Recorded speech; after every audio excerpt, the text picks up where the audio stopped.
Hi, and welcome to the Everyday Entrepreneur. My name is Kathy Jackson, and I will be your tour guide as we travel through the life and struggles, the ups and downs of the everyday entrepreneur. Today, guys, we are going to talk about the three faces that an entrepreneur has to wear. Entrepreneurs typically juggle many hats, but we can put them all into like three categories. And just so we're clear, this information I was able to get from the book The E-Myth Revisited. If you're an entrepreneur and you've never read this book, I highly recommend that you do. I am not getting paid to promote the book. I just know that it helped me and I want to help you. um, in this book, the three faces of an entrepreneur are the technician, or I like to call the artist, or the technician or artist, the entrepreneur, and the manager. Now, what typically happens, according to the author of this book, Gerber, is that when most entrepreneurs start their business, they're usually working for somebody else. Like you are an accountant, or you are a plumber, or you are a seamstress and you work for someone else. And at some point, maybe the manager makes you mad, or maybe you got laid off, or maybe you're just frustrated with your coworkers. And what you know is that that particular thing that you do, whether it's being a plumber or whether you're an accountant, you do it so well, you're like, I don't have to do this. Why am I working for this other person? I can do this for myself. They call that having an entrepreneurial seizure. Like you say, I do this better than my boss anyway. Why is he the boss? And so you decide to strike out on your own. And so the technician, or as I like to call it, the artist, artist in the largest sense of the word, like you're good at doing something. You step out and you want to do that business because you can. But what happens oftentimes is that the technician or the artist, they don't take into consideration the whole of running a business. Like just because you make good pies does not mean that you know how to run a restaurant or a bakery. And just because you're a great seamstress does not mean that you can open up a store like, say, a Joann Fabrics, and know how to run that store. There are other skills and abilities that it takes to do that. And so in order to be successful as an entrepreneur, you have to wear all hats. Typically, the technician, once they step out, and I'll give you a real life example. I know a young lady who I was trying to help with her business. Now, she was already in business running a restaurant. She was a great cook. Her family and her friends, everybody told her she was a great cook. She should open a restaurant. And so that technician, that artist in her who was great at cooking, she opened a restaurant. But what she didn't bring with her was her manager's hat or her entrepreneur's hat. To some extent, the entrepreneur is the one that dreams the business, dreams up what you want to be. The entrepreneur lives in the future, always figuring out what's next. The technician, the artist, they just want to do the work. She just wanted to cook good food and serve good food to people. But she didn't bring in her manager's hat, and her manager is the one who organizes everything and figures out everything, plots out everything, and shows you what to do when and how. Make sure there's order to everything. So the entrepreneur in her, the great cook in her, she went out and she bought leased a space in a place that really embraces entrepreneurs and small businesses. She decorated it beautifully. She put her menus together and she opened for business. The problem was she didn't think through personnel. She started cooking. She didn't think through what she was going to focus her menu around. She wanted to do all types of food. She didn't want to be pigeonholed. So she called it, it was like a world cafe. She had Chinese food, she had soul food, she had French food, she had Italian food. If it was out here in the world, she had it on her menu. And so, she was struggling though, because she was at the restaurant day and night from 5 in the morning till 9, 10 at night, nonstop. She was the prep cook, she was the cook, she was the waitress, she was the cashier, she was everything that she needed to be in the restaurant. And so what happened was people were coming and supporting her. She was getting a crowd, but she couldn't handle the crowd. She didn't lay out that she would need a waitress, a hostess, figure out their salaries, figure out how much she's spending for food versus what she's selling it for, figuring out what really sells and what doesn't.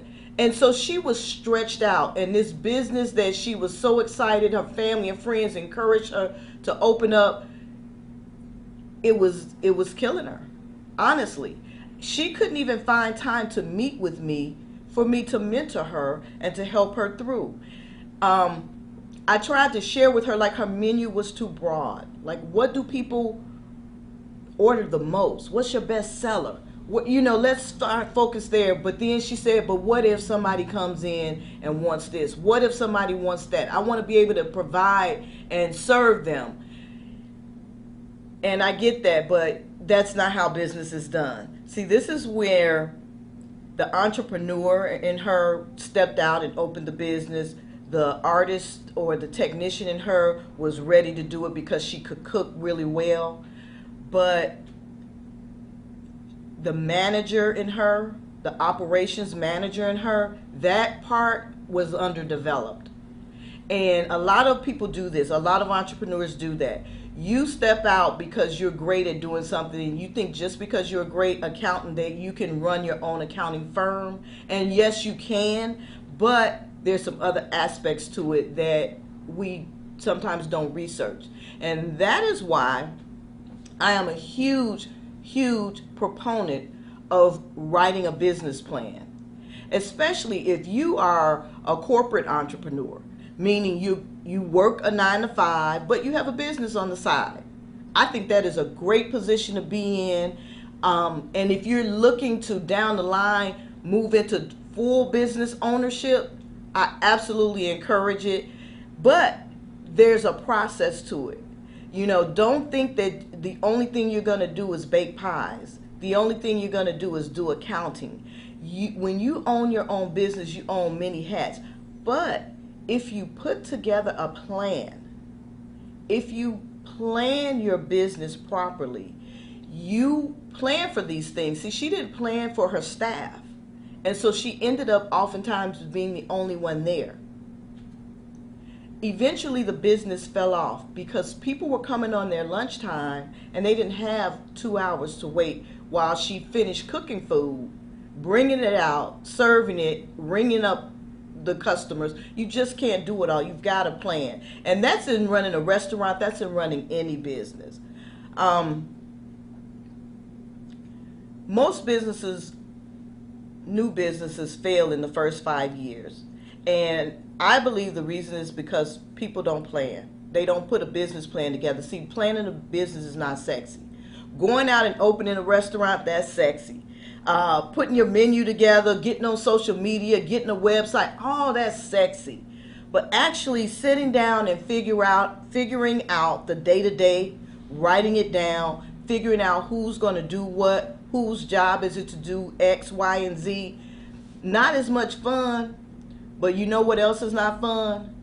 Going out of business. Going out of business is not fun. So, my advice to the everyday entrepreneur is to write a business plan. Look at where you want your business to be in the next 3 to 5 years. Put together an account, a business account. Run your business as a business and not as just a hobby. For those of you who might be interested, and you know what, I just know why people don't do business plans. It's because it sounds scary. It sounds like a lot. It sounds hard. I promise you it's not. Some people only have one-page business plans. And there's a lot of places where you can go and get business templates to write out a business plan, but I really, really encourage you to do so because it sets you up for success. It lets you know where the pitfalls are, and it lets you know how you can avoid them. So for those of you who've never written a business plan, I know there's a lot of people who have been in business for years and you don't have a business plan. And they might say, Kathy, you don't need a business plan. I've been in business for 10 years. But I would challenge you that if we were to sit down and look at your books and your growth and your potential for growth and see where you started, where you are, and where you could be, I think you would benefit from having a plan. So, for those of you who have stuck with me this far through the conversation, I have a gift for you.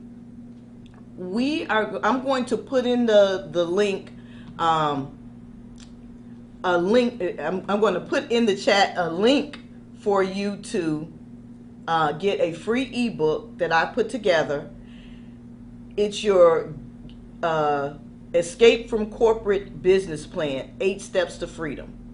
And in this ebook, it has all of the questions that you need to answer about your business. And if you answer those questions in 2 to 3 sentences each one, you do the work there, you will have a business plan. So I've made it easy. I've taken the scary out, and I'm gifting it to you free of charge.